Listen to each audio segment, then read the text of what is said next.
everybody. I'm Whoopi Goldberg, and I am joining you today from the Mental Health Coalition channel. And I'm going to give people a minute or two to join while I explain what I'm doing here. I am here because a friend of mine who I respect deeply and also adore, his name is Kenneth Cole. He's a fashion designer, but he founded the MHC. Now, this coalition brought together 31 of the most influential, passionate mental health organizations to end the stigma and change the way people talk about mental health. And they've launched an ambitious month-long project called Every Day in May. This series of one-to-one conversations are to encourage us all to find someone we can talk to and to have someone we can talk to when we need it. And come on, everybody, right now, we all need it. We're getting hit by so much stuff from all over the place. Is it the right thing? Am I doing the right things? Are the kids okay? It is very hard to find anyone who is not really fighting to keep breathing in and out every day. So I'm thrilled to be here, and I want to bring in Kenneth Cole because he can tell us everything we need to know about the one-to-one conversations. Kenneth Cole, can you hear me? Whoopi, I hear you always. No matter how you can run, but you can't hide. We all hear it, and we all admire and respect Whoopi Goldberg. So thank you for having this conversation. Mental health is not unique to the 1 in 4 people we believe that people say will struggle with it. We think it's 4 in 4. We think it's all of us, as you said, and we're all dealing with it in a different way. We're all processing it. We all are vulnerable. We all have never felt more traumatized ever, probably in our lives. And not if it wasn't from the quarantine and the racial inequity and should I get vaccinated? Who's going to be my next leader? There's everything around this feels uncertain. And we're all processing this. We're all doing it in different ways. And conversation is critical. We need somebody to talk to. Invariably, we need to be able to be vulnerable. And we need to ultimately in turn, be empathetic to encourage other people to also share and to be vulnerable. Your story, Whoopi, is extraordinary. You're so articulate on so many subjects, probably as much this as any. And it's a lived experience. It's not just a learned experience. And I thank you for that, and thank you for kind of putting yourself out there like you always do. And I just couldn't be more appreciative. So I want to ask you, what are your goals for this project? So the goal is to get everybody, having conversation and recognizing and understanding the needs. So our goal is to change culture ultimately. The goal is to put forth a new narrative, which we're doing. If you go to our website or Mental Health Coalition Instagram and our website, and there's new tools that people can use to express themselves. The traditional clinical stigmatized vocabulary is the reason 2/3 of people apparently living with mental health issues don't address it and don't deal with it because there aren't the tools to do it. Most psychiatrists, I asked 5 for definition of depression, I got 5 different answers. So there isn't an existing narrative that people can hold on to. So this is meant to do that, and conversation is critical. And normalize the conversation, empower people through conversation, and make critical change ultimately. And the tools and how to do it are there. It's okay to be vulnerable. It's okay to put yourself out there. In fact, it's cathartic, I have found, when you do it. It feels good. And it's hard for guys culturally. It's hard for Black men. It's hard for Asian men. It's hard for all men. And it's hard, but it's hard for everyone. So, and these times, everybody's struggling with it. We fortunately have some very inspiring individuals who have done these lives with us, one-to-ones. Michael Strahan did one with D. Nice, 2 Black men talking about their struggles through quarantine and how they dealt with it, how they applied their personal and professional resources. Peter Farrelly spoke to Liz Milano, a film director with an actress, while she was struggling, how they supported each other and got through some tough roads. Doc Rivers is going to be talking to Kevin Love, a coach with a player. two different perspectives, similar circumstances. So, and so, how do we help motivate, inspire, encourage others to, to do it? And again, Right. to the degree, I mean, Whoopi, you've talked about throughout your journey, your personal struggles. I don't know, maybe how you do it is probably as good an example for any of us. I mean, how you have dealt through some of this recent trauma. I don't know if Well, we have time to go there now, but well, here's the thing. I am one of the lucky people because I have a gabillion people I can talk to. The people that I really hope that we are connecting to are the people who don't think they need to have these conversations, who don't feel like they are just on that edge, and who don't realize that money doesn't money just gets you so far. But after you look at all the things, you still have to do the work. And that's the thing. Being able to say to somebody when they say, "How are you?" to actually tell them how you are, because it's crucial that you do, you know. And people who ask, "How are you?" you have to really mean it, because these days people will tell you, because people are longing to connect to folks. And kind of, it's an extraordinary thing. Where can people watch all of these events this month? so they exist on our Instagram and page, as well as the website, the Mental Health Coalition, and you can Right. see all the one-to-ones, all the conversations. We're going to hopefully find creative ways to put them, to kind of put them out there. And we're doing this in partnership with Facebook, Instagram, and we're also creating other tools with them, the Mood Meter and Reality Check, which are two of them, which will hopefully you'll find on your own. But these are tools that will help you tell the world how you are, how you're feeling at any given point in time. With it's a new narrative, and Yeah. but that's how you can find us. Well, But we know where to Kenneth, find you, Whoopi, every day. every day. And sometimes you got to turn me off, because everybody needs a break. Sometimes you don't need to watch every news or talk show. Sometimes you need to turn it off and go outside and sit down and take a minute for yourself. Whether you're taking a walk around a city block, it doesn't matter. One of the things I think helps my mental health is taking a minute to not have to talk to everybody and answer every question. And I think little kids could use some help with this, because when we see them, we ask them a billion questions and we don't really give them a chance to really answer stuff.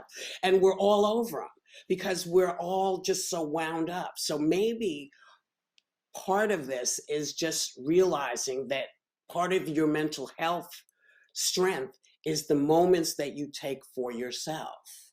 And maybe that's true for me. It might help you. But I wanted to introduce a young lady, because we talk a lot about the heroes of the pandemic. And for me, it's the health workers who have been on the line, who have not had a break, who have had to deal with people dying, and all the folks that, are attached to that, and all the people they know, and how to keep their families together. So I wanted to talk to somebody who could give us some idea of what people have been going through. Because we call them heroes, but sometimes I don't think we remember that they're also human. And so today is actually International Nurses Day, which I'm happy about. And I'm thrilled to have ICU nurse Celia Nieto join me in this conversation and share her personal story. She's been an ICU nurse for about 15 years in Las Vegas, and is a member of National Nurses United. Nice to meet you, Celia. Nice to see you. Hi, I'm glad to be here. Thank you. Excellent. So tell me, for you, the first few months battling COVID, did you think this was going to be a lot shorter than the duration it ended up being? Yes, those first months, it's almost a year ago, right? A little over a year ago. And we were seeing all the information come out, and we started seeing cases here in the hospital, and it became quickly obvious that we weren't ready. No one was prepared. The fear, and I remember strong, am I going to get sick? Am I going to bring this home? Am I going to get my family sick? Are we protected at work? Are we going into kind of the fire? Who's looking out for us? And I work in intensive care. So the patients, by the time they came to us, a lot of patients didn't make it. This was the most death I've seen in my 15-year career. And it was daily, and it was, patients, we were fighting to keep our patients alive, and so many of them didn't make it. And that was this been one of the most difficult things I've been through in my career. So now here you are, you're watching this unfold. You know that there's a lot happening. You also have kids at home, young kids at home, and you're trying not to catch this thing, which nobody knows how they get it, and bring it home. So at what point did you realize that you guys were in just not even trouble, just that you were going to have to make it work by yourselves because no one was really going to help? So, summer came around, this wasn't going away. And then for me personally, virtual school, the news, the outside stuff, with the continued death at work and grief that I was experiencing in my shifts, we became short-staffed. Coworkers started being out of time. I would on my day off while I'm trying to navigate my children and be engaged and informed in the side. I would just getting called every day to come in. We need your help. We need your help. And it was just this system of, it felt like we're drowning. We were not being supported by, the healthcare system, by the business leaders of the healthcare system. And it got to a point where, for me personally, it was too much. I started having symptoms. I wasn't well at night. And then I was pretty useless at home with my friend. Going to work, the anxiety I would feel prior to a shift. But there was something interesting. Once I was there, it was go, go, go. Put on your pack and go. And then I'd come home and, I know how to take care of my mental health.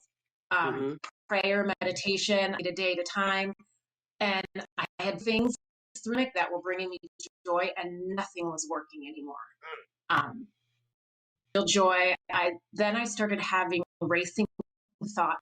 My mind would not stop. Thoughts of the future, thoughts of the past. It was everything. And I would experience, just out of nowhere, bouts of crying that from nowhere that would, last a couple minutes, but it was throughout the day. In October, I was going through some of this, a regular day, driving to the dentist, started bouts of crying, started these racing thoughts. They were so exhausting. And and I thought, I wouldn't mind it if I got into a really bad car accident and I could just be in a coma. I thought, oh, that is not okay. My mind is telling me I need some help. Right. Were you surprised to discover that everyone seemed to be going through the same kind of thing? Because this is not the first time I've heard nurses talk about they felt like they were failures, like they couldn't get themselves to feel the way they used to feel and get back to what was happening because it was relentless. This is as I reached out and got help, I was able to kind of came out of that around me, and I saw the pain that my colleagues were suffering. I saw people breaking down. I didn't see because I was going through it. So as I healed, I was able to see, and so I became vocal at work. I was able to get myself to a place where it happened to me. Here's what I did. And I did get a lot of work in a stressful environment. We know what we're going into. Right. And we feel this. So people would say, I'm not that bad. I'm not that bad. I'm okay. Right. But then tell them what I felt that they identified. And so it was really just me just constantly talking what I was going through and seeing the pain.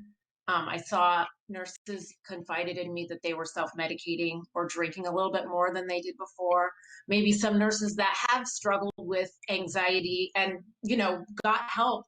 It's coming to a surface again, and their old behaviors, I had to tell me, self-harming again. Right. We were not okay. And during I was talking to our hospital administration, telling them, you're not okay. We Right. are not okay. It was a little like screaming into a void, but I'm happy to do it. And then we surged in the winter. In December, we lost a nurse to suicide. Mm. I was felt happy and in a good place and grateful for that. And I said, I really need to be speaking out even more about this. Yeah. We're not okay. Well, when you would say, listen, we're not okay, and we're finding in each other that these are the issues we're dealing with, were they not hearing because the pandemic was so much? Were they not hearing because they weren't on the front lines and they were, people that work up, who are not dealing with patients? Was it hard for them to recognize what y'all were going through because you were going through it? I believe Did that so. make There is a definite, yes, there's a disconnect between those of that are actually, giving the care Mhm. patients and really trying to do what's best for our patients while making sure we keep ourselves safe. And, healthcare is a business. The pandemic has shown the light on health, and decisions with finances in mind, because that's what is done in business. And I'm there delivering healthcare with a life in mind, with people's humanities in mind. Now, as we're seemingly slowly creeping out of the pandemic, I say we're creeping out because I'm never sure with this thing, because it keeps mutating and doing crazy things, and then suddenly, and you start to panic all over again. I got the shots. Is it going to be okay? Do I need to get the kids shot? So as we're heading towards hopefully better days, what do you want people to recognize about particularly healthcare folks when these kinds of things happen? How can we help you better? First, I know as our numbers locally have gotten better, gone down, and we're not in that situation anymore, I do think it's really important that our healthcare workers process what we just went through and really pay attention to ourselves. I've come to realize that asking for help is a sign of strength and not weakness. And that's important. I want people to be able to talk about how they're feeling, whether it's with a professional or just someone else, and connecting in that way and really being able to talk about that and process that. Because when we were going through it, we didn't have time to process. And now that we're through it, I am hearing more people able to process. And it's important, because if we don't process that thoroughly, heal, then it's just going to keep coming back. Then, healthcare workers need to be supported. And we've gotten the thank yous, we got meals in the beginning, we got of applause, and it's time to make actual change through legislation, through the people we vote for, to be able to support workers. As now, these problems were there before the pandemic. Right. And in our healthcare system, the inequity, the lack of preparedness, the lack of support for those of us at the bedside. The business healthcare isn't working, and something's got to change. And it's got to change where it can support us and our patients, because that's got to be the priority. Do most hospitals have a place where their healthcare workers can go if they need to talk to someone? Is this something that we should be advocating for, to make sure that the folks that are in charge of taking care of us also have a place to go really at work if they're becoming overwhelmed, if they need to talk to somebody? Is this something we should make hospitals aware of, that they need to start planning for? We need the support during the time, but what I would like to see is for this to not happen again, where we have advocate for our resources. Those should be there. When a pandemic hits, my energy should not be spending begging for PPE, begging to not reuse PPE for a week. That was, I should just be able to get what I need. Staffing, we should have the staff that we need to give the safe care. They should be making decisions based on these things. Right. It's almost like health infrastructure.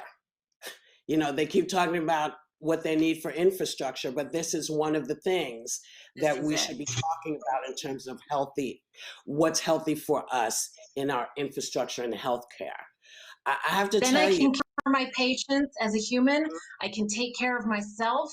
I can just focus on what's important. That's what I want to do. That's what we're here to do. Right. I am just so thankful for what you all do, because the most extraordinary thing about all of this is you do it pandemic or not.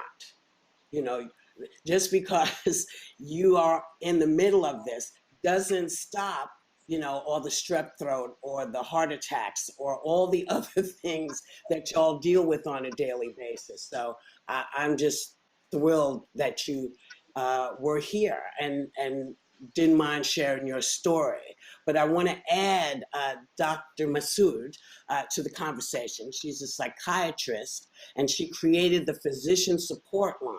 And there are now 800 mental health professionals who volunteer taking calls 17 hours a day, 7 days a week. And let me give you their number so y'all have it. So I'm gonna give you a second to run and get, well, nobody uses a pen anymore. People just put it in the phone. See, that's how you know I'm old. I gotta find a pen, I gotta get a piece of paper. So here's the number. It's 1-888-409-0141. It's an extraordinary thing that's happening here. 7 days a week, 17 hours a day. Volunteers, and they're taking calls. Dr. Masood, what's happening? It's so good to see you. I love all the work you're doing. And before I go, I want to talk a little bit about how frontline workers and how folks can get advice on how to handle all the mental health challenges that we are facing just as a human race and as we emerge from this pandemic. So I'm going to bow out, but I want to hear what we can do. Sure, Whoopi. I cannot speak enough for the need of normalization of mental health, especially in medicine. The biggest lesson we have gotten from our over 2,500 plus callers on the physician support line, all American physicians who have been fighting during the COVID-19 pandemic, has been, I'm so sorry for wasting this resource on myself when it could be used for someone else.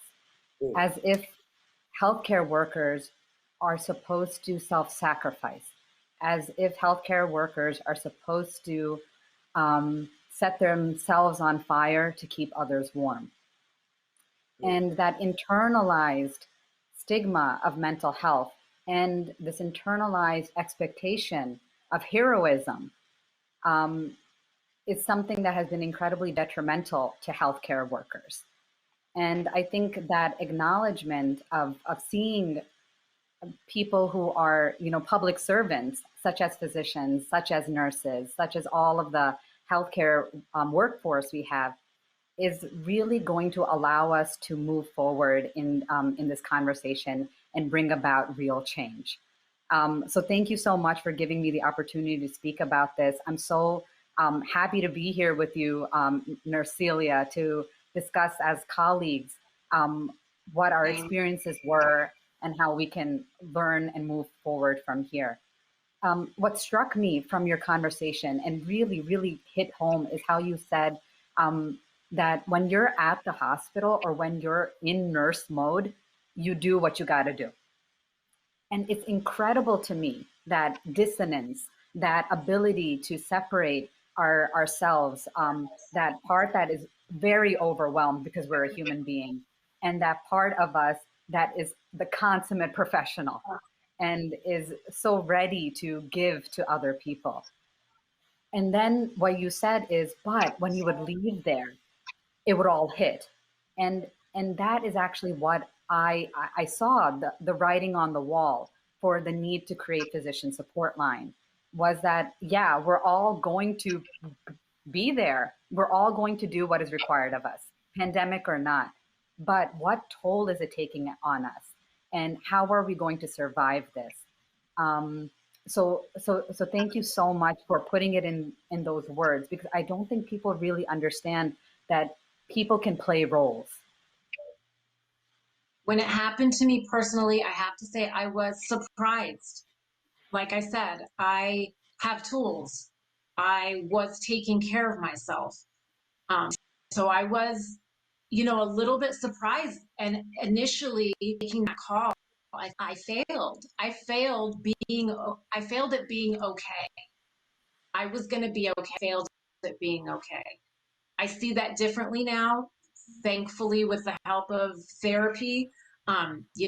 What I was experiencing is a natural reaction to what was going on, not a failure. And it's taken me some time to accept that.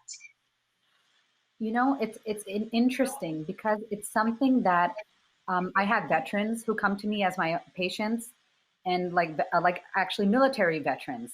And it's interesting because I couldn't help but realize how much of that war analogy is applicable to what went on with COVID-19. I mean, we would be called heroes. We were being called frontline. We were being, being thanked for our service.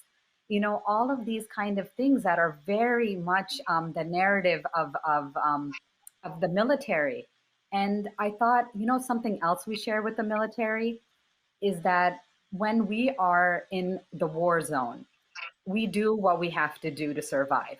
We're in survival mode, but it's only Absolutely. afterwards, right? And it's only afterwards that we actually process the grief.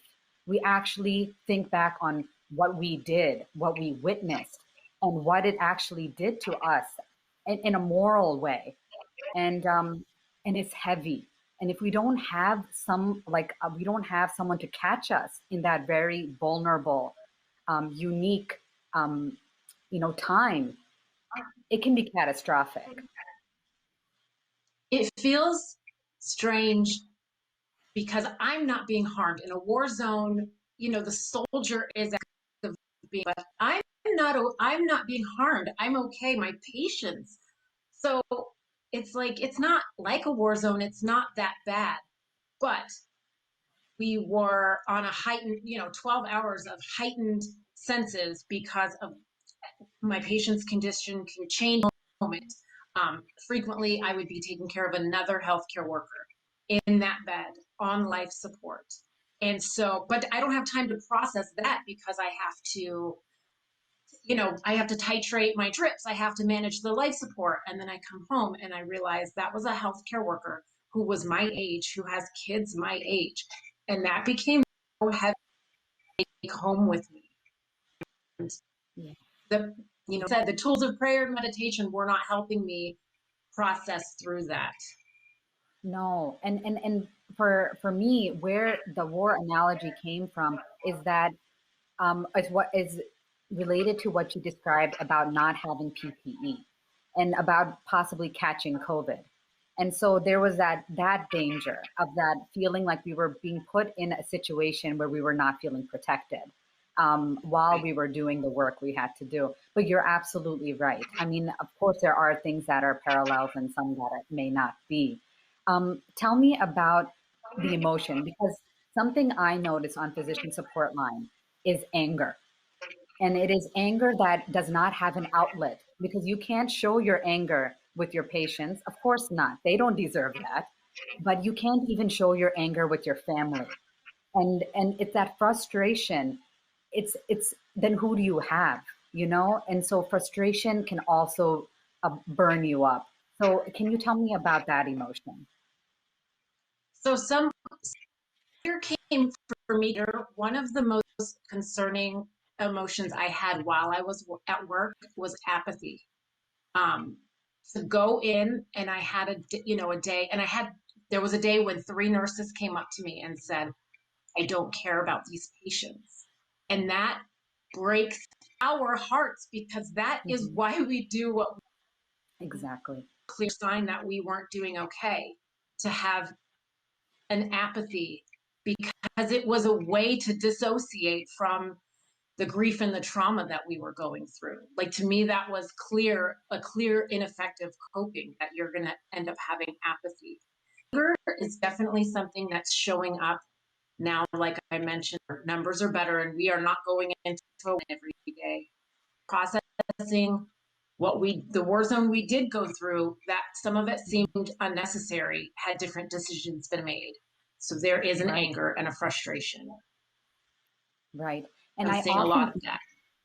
Right. And I often think about anger as, how can anger be a positive emotion? And I actually can think of ways, which is the concept of righteous anger, where the anger motivates us towards change. Like we have seen it with like systemic issues, and people will say, oh, why are people so angry when they're protesting or when they're talking about, injustices? And I realize as a psychiatrist that anger can be a motivator, and it can be a good motivator. And in our case, I know that one thing that I've been, encouraging, and our colleagues amongst physicians have been discussing, is how do we bring about change? This was not okay, like you said. This whole situation on what has happened and how the failures of the system from the get go, they really cause not only anxiety and depression, but real trauma, and trauma of people that take years of training. Like, to be a nurse is not easy, to be a physician is not easy, and it is not easily replaceable either. So, the workforce here, we cannot afford to lose us. And in that, I, our conversations have now been, okay, how do we, like you said, how do we prevent this from happening again? What do we make sure happens as a system in order to change this narrative? And you're talking about legislation, and you're absolutely right. For us, I was thinking, and almost in a sad way, how I wish we had representation as physicians. We do not have a union to represent our needs. We're very individual. It feels very lonely at times. And so, how do we change this? And what I'll encourage our viewers, at least from the physician standpoint, is to look up the Humans Before Heroes initiative. You can just Google it. It will come up under American Medical Women's Association. And this is talking about systemic issues that are happening for physicians that are preventing them from seeking mental health. It is very hard to seek mental health, especially from your own healthcare system, and not be punitive, and it not all of a sudden become something that you're under a microscope or being monitored for being an impaired physician. And so it is very difficult to admit and to seek mental health as physicians. And one of the reasons we created Physician Support Line. Celia, could you tell our viewers about some resources or further reading that could help them understand what's going on for nurses? So again, I do want to encourage any nurse, healthcare worker that identify even a little bit with my story, that they talk to someone about how they're feeling, because it is that we process and get through help. One of my coping tools has been the advocacy with National Nurses United. It's helped me immensely. This is the most vocal I've been during this pandemic. It's been a way for me to channel those feelings of frustration and anger, and make them constructive.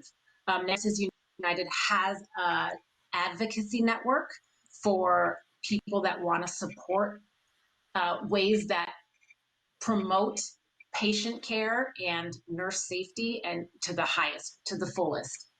That would help, because our system needs to be changed. That's what the light has been shown on. I want to reiterate that asking for help is a sign of strength, not a sign of weakness. Absolutely. And for all my doctors, my medical students, my residents, my interns, colleagues watching, my mentors, friends watching this right now, please call the physician support line on any subject that may be impacting your in any intersection of being a physician. We are 1-888-409-0141, 8 a.m. Eastern Standard Time to 1 a.m. Eastern Standard Time. We are 7 days a week. We are here for you unapologetically. We have further resources for continuity of care, but we hear you, we see you. Please call. And so again, Celia, thank you so much for joining me on this conversation, colleague to colleague, and thank you for your advocacy, your testimonial, your very vulnerable testimonial on your experiences today. And I really wish you and all of my nursing colleagues out there a very happy International Nurses Day. Thank you, everyone, for joining us. Thank you, Dr. Masood.